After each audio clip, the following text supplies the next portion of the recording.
Okay, another video. Namasyal ako sa Nagcarlan with my motorbike.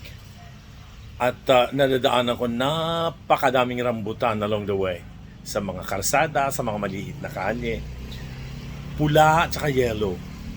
Ang nakikita ko mga rambutan. And then, kasi sa Manila, it's 70 to 100 ang kilo or 50, something like that. Pero, yung mga nagtitinda din sa baba ng mga puno, it's only 20 or 25. Nakabili naman ako. Kukuha lang nila. So, siguro, binigyan lang sa akin ng mura dahil doon ako nakabang sa puno nila, no? Alam ka, ibenta pa nila ng mahal. Sabi 20 or 25, up to 30 pesos na lang ang kanilang mga rambutan. Pero napakatatamis. Napakatamis. Sana nandun kayo.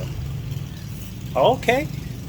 But then, magparamdam kayo sa baba para naman madagdagan ang mga followers ninyo at mapansin kayo ni Meta. Kasi ang algorithm is a computerized actually.